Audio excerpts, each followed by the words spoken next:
Okay, let's talk efficiency. Imagine boosting your team's productivity by, say, 20%, maybe even more. That's a pretty compelling thought, right? It really is. Okay. And, McKinsey actually found that 70% of companies bringing AI into their workflows hit those kinds of numbers. 70%, that's huge. So the big question for you listening is, well, how could you get that kind of efficiency boost in your own work? Yeah, and that's exactly what we're digging into today. This whole deep dive is about really getting a handle on your workflow using AI intelligently. Okay. We're drawing from this really detailed document. It's called Dominar el flujo de trabajo con IA. Wow. Basically, mastering workflow with AI, strategies, tools, and success stories to maximize productivity. Got it. So not just scratching the surface here. We want to pull out the actual strategies, the tools people are using, and those real examples. Exactly, the practical stuff. Things that give you a clear picture of how AI can genuinely, help. Less hype, more substance. What's the plan? All right, so we want AI to make our work better. Where do you even begin? What's step one? Well, the absolutely crucial first step, according to the source, is getting a really deep understanding of how things work now. Okay.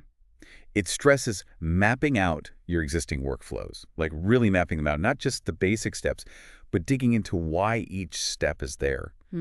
Companies doing this often find these surprising connections between tasks, things that seem separate but actually create bottlenecks down the line. Ah, okay, like hidden dependencies. Precisely. And those spots, they're prime candidates for AI. That makes sense. You've got to understand the current plumbing before you start upgrading it, right? Exactly. The source had a good example, didn't it? Something about invoices. Yeah, invoice management, it's a classic. Yeah. Think about all the manual data entry, chasing approvals. It just eats up so much time. Oh, tell me about it. Right. But then you contrast that with automating it using tools like Rossum or Bill.com.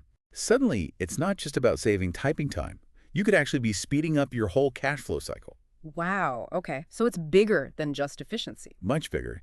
And the cool thing is, it's also about reducing errors, getting faster turnarounds, Yeah. and letting your finance team focus on, more strategic stuff than just data entry. Right, higher value tasks. Exactly. And there was another good one in there about creative briefs for marketing teams. Yeah. Yeah. Normally, that can be like tons of meetings, endless email threads, and you still might end up with a brief that's kind of off. Been there. Right. But something like ChatGPT can whip up a decent first draft super quickly. The insight isn't that AI replaces creativity, but that it handles that initial heavy lifting. So humans can focus on the refinement, the strategy. Precisely. Yeah. Instead of just starting from scratch every time. It definitely makes you think about your own day-to-day, those tasks that just seem to soak up time without adding huge value, like repetitive data entry or always chasing people by email. Those sound like the places AI could really make a difference. Absolutely. Those are often the low-hanging fruit. Okay, so let's say you've done that mapping, you see the workflow, you see the pain points. What's next? Finding the tools. Exactly. That leads right into picking the right AI for the job. And the document actually gives a pretty useful way to think about it, grouping tools by what they do. Okay, like categories. Yeah. So for automation, it mentions tools like Zapier, Make, UiPath. I've heard of some of those. Right. So think about like a new lead comes in from your website form.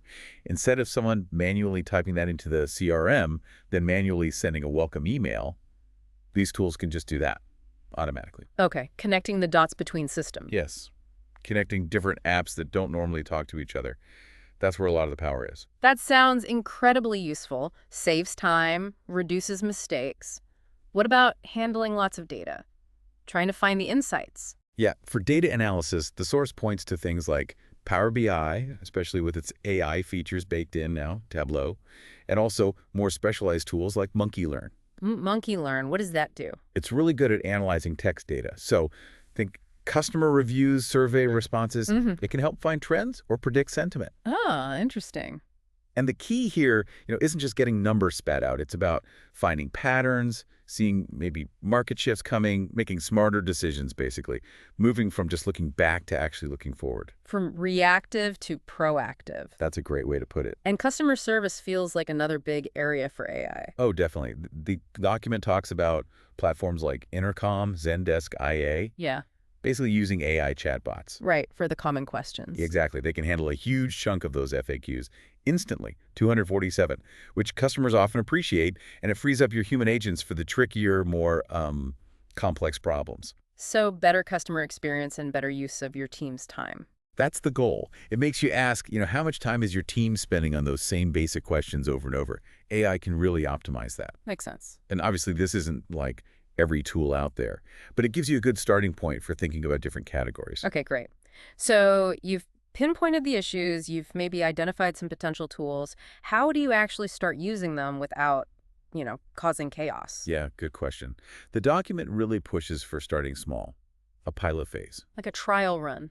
Exactly. Pick one. Department sales is often a good one, as it mentions, and try the AI solution there first. Okay. Monitor it closely, see what works, what doesn't, gather data, make adjustments before you try to roll it out everywhere. Learn in a controlled way. Dip your toe in before diving in.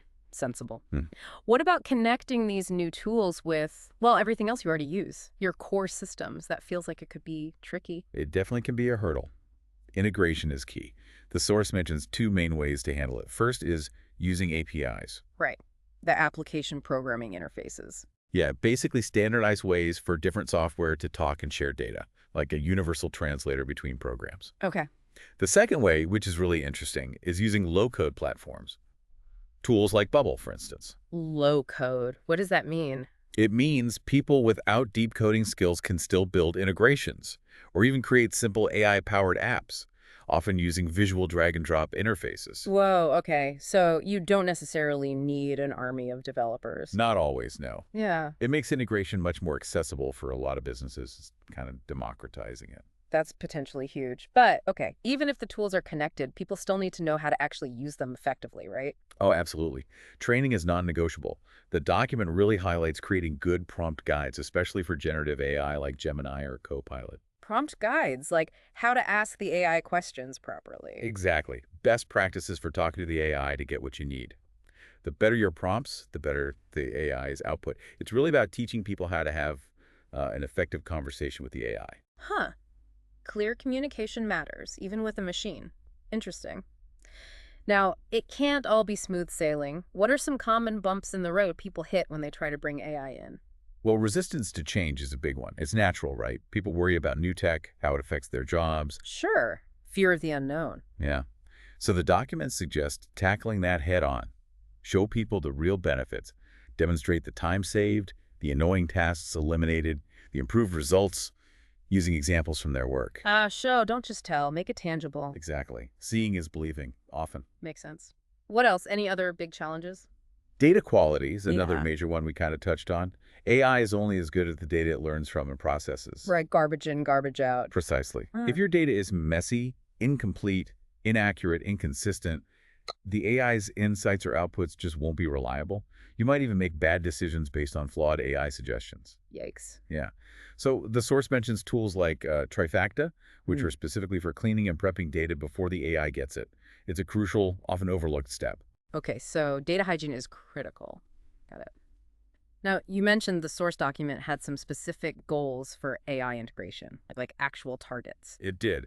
The sort of big overarching goal it stated was aiming for at least a 30% jump in productivity within 6 months of implementing AI strategically. 30% in 6 months, that's ambitious. It is, but it sets a clear target, and then it breaks that down into more specific, measurable steps. Like what? Can you give an example? Sure. One goal was to automate 50% of certain repetitive tasks, like generating weekly reports within the first 3 months, the first quarter. Okay, specific task, specific time frame. Right. Another one is reducing manual data entry errors by 40% using AI analysis tools. Again, measurable. And a really important foundational one, getting 100% of the relevant team members trained on the basic use of the new AI tools by the end of the first year. Those are really clear targets. They give you something concrete to aim for and track against. Makes it much easier to see if the AI is actually delivering. It really prompts you, the listener, to think, what kind of measurable goals could you set for bringing AI into your work? Yeah, that's a practical application. Okay, so as we start to wrap this up, if you had to boil it down, what are the core ideas, the main principles for really mastering workflow with AI? The document highlights 3 key things. Mm-hmm.